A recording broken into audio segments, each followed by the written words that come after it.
हर हर गंगे हर हर महादेव। ओम नमः पार्वती पते हर हर महादेव। प्रिय श्रोता, आज पावन सोमवार के दिन सुनिए 16 सोमवार व्रत और सोमवार व्रत की संपूर्ण कथा और आरती। एक बार भोलेनाथ और माता पार्वती जी मृत्युलोक में भ्रमण करने पधारे। दोनों विदर्भ देश में अमरावती नाम की सुंदर नगरी में जा पहुंचे। यह नगरी सभी प्रकार के सुखों से भरपूर थी। वहां बहुत सुंदर सुंदर शिव जी के मंदिर भी थे। भगवान शंकर देवी पार्वती जी के साथ उन्हीं में से एक मंदिर में निवास करने लगे। एक दिन माता पार्वती ने भोलेनाथ के साथ चौसर खेलने की इच्छा प्रकट की। भगवान शिव ने उनकी बात सुनी और वे दोनों चौसर खेलने लगे। तभी मंदिर का पुजारी पूजा करने आया। माता पार्वती ने पुजारी से पूछा, पुजारी जी बताओ, हम में से कौन जीतेगा? पुजारी जी ने कहा, महादेव ही जीतेंगे। थोड़ी ही देर बाद खेल समाप्त हुआ तो विजय देवी पार्वती जी की हुई। माता पार्वती ने पुजारी से पूछा, बताओ पुजारी, हम में से विजय किसकी हुई? तो पुजारी जी ने महादेव को ही विजय होने की बात बताई। यह सुनकर देवी पार्वती जी को पुजारी पर क्रोध आ गया और उन्होंने उसे कोढ़ी होने का श्राप दे दिया। कोढ़ से ग्रस्त पुजारी बहुत दुखी रहने लगा। एक दिन देवलोक की अप्सरा भगवान शिव की पूजा करने के लिए उस शिव मंदिर में आई। पुजारी जी की कोढ़ की अवस्था देखकर दया भाव से पूछताछ करने लगी।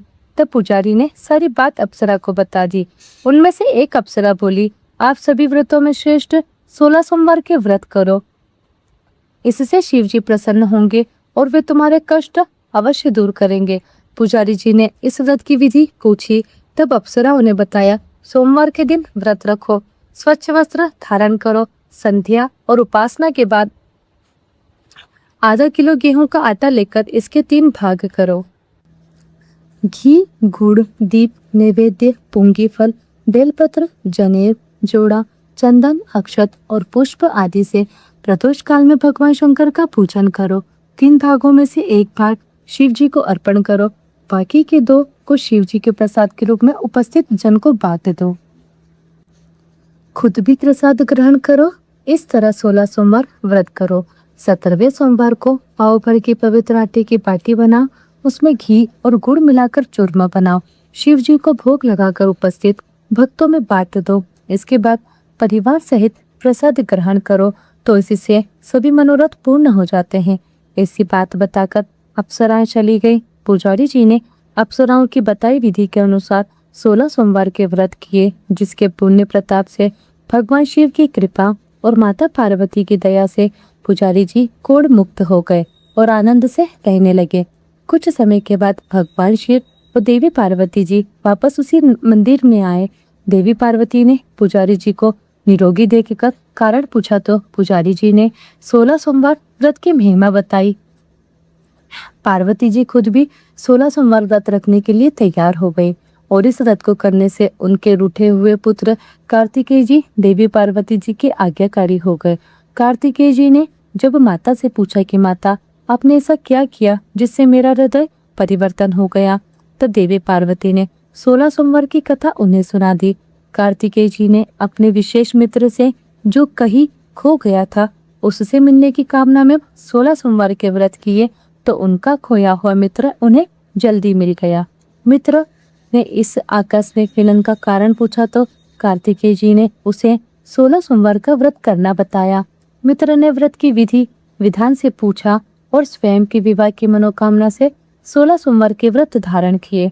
इसके बाद कार्तिकेय जी का मित्र एक स्वयंवर सभा में गया तो वहां की राजकुमारी ने आकर्षित होकर उसके गले में वरमाला डाल दी और उसे अपना पति स्वीकार कर लिया।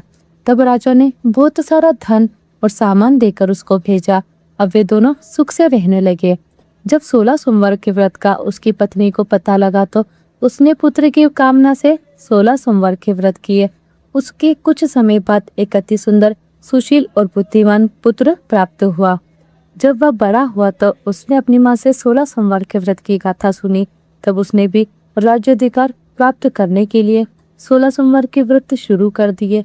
एक राजा को अपनी कन्या के लिए योग्य पुरुष की खोज थी। राजा ने अपनी कन्या का विवाह उस सर्वगुण संपन्न पुरुष से कर दिया। राजा के कोई पुत्र नहीं था तो उसने अपने दामाद की योग्यता देखकर उसे राजा बना दिया। राजा बनने के बाद भी वह 16 सोमवार के व्रत करता रहा। 17वां सोमवार आने पर उसने अपनी पत्नी से शिव जी की पूजा के लिए मंदिर चलने को कहा, तो उसने दासियों से कहकर पूजा की सामग्री तो भिजवा दी, लेकिन खुद नहीं आई। अब इधर राजा ने शिव जी की पूजा समाप्त की तो आकाशवाणी हुई, हे राजा, अपनी रानी को राजमहल से निकाल दे, नहीं तो तेरा सर्वनाश हो जाएगा। राज दरबार में आकर सभासदों से विचार विमर्श किया और सर्वनाश के भय से रानी को राजमहल से निकाल दिया गया। अपने दुर्भाग्य को कोसती हुई रानी नगर से बाहर चली गई। दुखी मन से चलते हुए वह एक गांव में जा पहुंची। वहां पर एक बूढ़ी माई थी जो सूत बेचा करती थी। बूढ़ी माई ने दया करके रानी को अपने साथ सूत बेचने के लिए रख लिया। जब से रानी को साथ रखा, बूढ़ी माई का तो सूत बिकना ही बंद हो गया। बूढ़ी माई ने रानी से वहां से जाने को कह दिया। अब रानी एक तेली के यहाँ काम मांगने गई। उसी समय तेली के मटके चटक गए, सारा तेल बह गया। तेली ने भी उसे वहां से भगा दिया। दुखी होकर रानी एक नदी के पास गई तो नदी का सारा पानी सूख गया। वह एक पेड़ के नीचे बैठी तो पेड़ के सारे पत्ते सूख कर गिर गए। आसपास के लोगों ने जब यह सब कुछ देखा तो उसे पकड़कर मंदिर के पुजारी गोसाई जी के पास ले गए। गोसाई जी देखते ही जान गए कि यह कोई विधि की मारी कुलीन स्त्री है। गोसाई जी ने रानी से कहा कि वह उनके आश्रम में उनकी पुत्री की तरह रह सकती है। अब रानी आश्रम में रहने लगी। रानी भोजन बनाती थी तो उसमें कीड़े पड़ जाते थे, पानी भर कर लाती तो वह गंदा हो जाता था। अब तो गोसाई जी ने एक दिन दुखी होकर उससे पूछा कि बेटी, तुम्हारी यह दशा कैसे हुई? यह किस देवता का कोप है? तब रानी ने शिव जी की पूजा में ना जाने वाली बात गोसाई जी को बताई तो गोसाई जी बोले, पुत्री, तुम 16 सोमवार के व्रत करो, इससे तुम अपने सभी कष्टों से मुक्ति पा सकती हो। गोसाई जी की बात मानकर रानी ने 16 सोमवार के व्रत किए। 17वें सोमवार के दिन विधि विधान से शिव जी की पूजा भी की। पूजन के प्रभाव से राजा को इधर महल में रानी की याद सताने लगी और रानी को ढूंढने के लिए उसने चारों दिशाओं में अपने दूतों को भेज दिया। रानी की खोज में घूमते घूमते दूत गोसाई जी के आश्रम में भी पहुंच गए। राजा को खबर मिली तो राजा रानी को ले जाने आश्रम पहुंच गया। गोसाई जी से बोला, यह मेरी पत्नी है। शिव जी के क्रोध के कारण मैंने इसे महल से निकाल दिया था। अब जब शिव जी का प्रकोप शांत हो चुका है तो इसे मेरे साथ जाने की आज्ञा दीजिए। गोसाई जी ने रानी को राजा के साथ जाने की आज्ञा दे दी। रानी बहुत प्रसन्न हुई। राजा और रानी के आने की खुशी में नगरवासियों ने खूब सजावट की, मंगल गीत गाए, पंडितों ने मंत्र आदि गाकर स्वागत किया। इस तरह धूमधाम से रानी का महल में प्रवेश हुआ। राजा ने ब्राह्मणों को दान आदि दिए, याचकों को धन धान्य दिया, जगह जगह भूखे लोगों को भोजन खिलाने के लिए भंडार खुलवाए। राजा रानी 16 सोमवार के व्रत करते हुए, शिव जी का विधि विधान से पूजन करते हुए सुखपूर्वक लंबे समय तक जीवन बिताने के बाद शिवलोक को पधार गए। इस प्रकार जो भी मनुष्य मन, वचन और कर्म से भक्ति भाव से 16 सोमवार के व्रत और पूजन विधि विधान से करता है, कथा का श्रवण करता है, वह सभी सुखों को प्राप्त करके अंत में शिवलोक को गमन करता है और यह व्रत सभी मनोरथ को पूर्ण करने वाला है। एक बार किसी नगर में एक साहूकार था। उसके घर में धन की कोई कमी नहीं थी, लेकिन कोई संतान न होने के कारण वह बड़ा दुखी था। संतान प्राप्ति के लिए वह हर सोमवार को व्रत रखता था और पूरी श्रद्धा के साथ शिव मंदिर में जाकर भगवान शिव और माता पार्वती की पूजा किया करता था।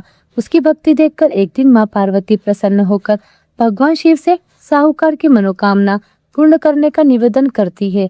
पार्वती जी के आग्रह पर भगवान शिव ने कहा, हे देवी, इस संसार में हर प्राणी को उसके कर्मों का फल मिलता है और जिसके भाग्य में जो हो उसे वही भोगना ही पड़ता है।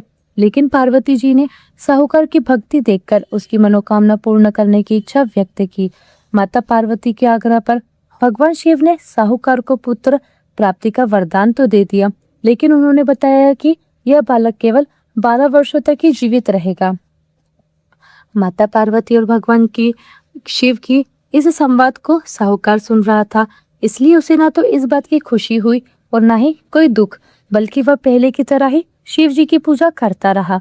कुछ समय के बाद साहूकार की पत्नी ने एक पुत्र को जन्म दिया।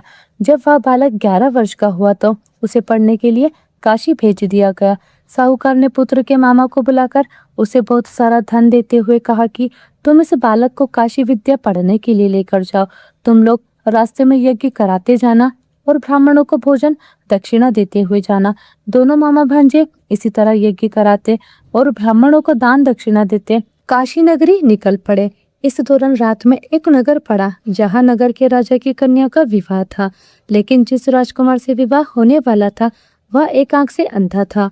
राजकुमार के पिता ने अपने पुत्र के अंधे होने की बात को छुपाने के लिए सोचा, क्यों ना उस साहूकार के पुत्र को दूल्हा बनाकर राजकुमारी से विवाह करा दूं और विवाह के बाद उसको धन देकर विदा करा दूंगा और राजकुमारी को अपने नगर ले जाऊंगा। लड़के को दूल्हे के वस्त्र पहनाकर राजकुमारी से विवाह करा दिया गया। साहूकार का पुत्र ईमानदार था, उसे यह बात सही नहीं लगी, इसलिए उसने अवसर पाकर राजकुमारी के दुपट्टे पर लिख दिया कि तुम्हारा विवाह तो मेरे साथ हुआ है, लेकिन जिस राजकुमार के संग तुम्हें भेजा जाएगा वह एक आंख से काना है। मैं तो काशी विद्या पढ़ने जा रहा हूँ। जब राजकुमारी ने चुन्नी पर लिखी बातें पढ़ी तो उसने अपने माता पिता को यह बात बताई। राजा ने अपनी पुत्री को विदा नहीं किया। फिर बारात वापस चली गई। दूसरी ओर साहूकार का पुत्र और उसका मामा काशी पहुंचे और वहां जाकर उन्होंने यज्ञ किया। जिस दिन साहूकार का पुत्र 12 वर्ष का हुआ उस दिन भी यज्ञ का आयोजन था। लड़के ने अपने मामा से कहा कि मेरी तबीयत कुछ ठीक नहीं है। मामा ने कहा तुम अंदर जाकर आराम कर लो। भगवान शिव के वरदान अनुसार कुछ ही देर में उस बालक के प्राण निकल गए। मृत भांजे को देखकर उसकी मामा ने विलाप करना शुरू कर दिया। संयोगवश उसी समय भगवान शिव और माता पार्वती उधर से जा रहे थे। पार्वती जी ने भोलेनाथ से कहा, स्वामी मुझे इसके रोने का स्वर सहन नहीं हो रहा, आप कृपया इस व्यक्ति के कष्ट को अवश्य दूर कीजिए। जब भगवान शिव मृत बालक के समीप गए तो वह बोले कि यह उसी साहूकार का पुत्र है जिसे मैंने 12 वर्षों की आयु का वरदान दिया था। अब जब इसकी आयु पूरी हो चुकी है, लेकिन मातृभाव से विभोर माता पार्वती जी कहने लगी, हे महादेव, आप इस बालक को और आयु देने की कृपा करें, नहीं तो इसके वियोग में इसके माता पिता भी तड़प तड़प कर मर जाएंगे। माता पार्वती के पुनः आग्रह पर भगवान शिव ने उस लड़के को जीवित होने का वरदान दिया। शिव जी की कृपा से वह लड़का जीवित हो गया। शिक्षा पूरी करके लड़का मामा के साथ अपने नगर की ओर वापस चल पड़ा। दोनों चलते हुए उसी नगर में जा पहुंचे जहां उसका विवाह हुआ था। उस नगर में भी उन्होंने यज्ञ का आयोजन किया। उस लड़की के ससुर ने उसे पहचान लिया और महल में ले जाकर उसकी खूब आवभगत की और अपनी पुत्री को धूमधाम से विदा कर दिया। इधर साहूकार और उसकी पत्नी भूखे प्यासे रहकर अपने बेटे की प्रतीक्षा कर रहे थे। उन्होंने प्रण कर रखा था कि अगर उन्हें अपने बेटे की मृत्यु का समाचार मिला तो वह भी प्राण त्याग देंगे, परंतु अपने बेटे के जीवित होने का समाचार पाकर वे बेहद प्रसन्न हुए। उसी रात भगवान शिव ने साहूकार के स्वप्न में आकर कहा, हे श्रेष्ठी, मैंने तेरे सोमवार के व्रत करने का और व्रत कथा सुनने से प्रसन्न होकर तेरे पुत्र को लंबी आयु प्रदान की है। इसी प्रकार जो कोई सोमवार व्रत करता है या कथा सुनता या पढ़ता है उसे के सभी दुख दूर होते हैं। आज की कथा यही समाप्त हुई। सभी प्रेम से बोलिए, भोले शंकर भगवान की जय, माता पार्वती की जय। अब सुनिए शिव जी की आरती। ओम जय शिव ओमकारा, स्वामी जय शिव ओमकारा, ब्रह्मा विष्णु सदा शिव अर्धांगिनी धारा। ओम जय शिव ओमकारा, हे कानन चतुरानन पंचानन राजे, हंसासन गरुड़ासन वृषवाहन साजे। ओम जय शिव ओमकारा, दो गुज चार चतुर्भुज 10 भुज अति सोहे, तीनों रूप निरखते त्रिभुवन जन मोहे। ओम जय शिव ओमकारा, अक्षमाला वनमाला मुंडमाला धारी, चंदन मृग मद सोहे भोले शशिधारी। ओम जय शिव ओमकारा, श्वेतांबर पीतांबर बागंबर अंगे, सनकादिक गरुड़ादिक भूतादिक संगे। ओम जय शिव ओमकारा करके मध्य कमंडलु चक्र त्रिशूलधारी सुखकारी दुखहारी जगपालनकारी ओम जय शिव ओमकारा ब्रह्मा विष्णु सदाशिव जानत अविवेका प्रणवाक्षर में शोभित ये तीनों एका ओम जय शिव ओमकारा त्रिगुण स्वामी जी की आरती जो कोई नर गावे कहत शिवानंद स्वामी मन वांछित फल पावे ओम जय शिव ओमकारा ओम जय शिव ओमकारा स्वामी जय शिव ओमकारा ब्रह्मा विष्णु सदाशिव अर्धांगिनी धारा ओम जय शिव ओमकारा। हर हर महादेव। जय भोलेनाथ।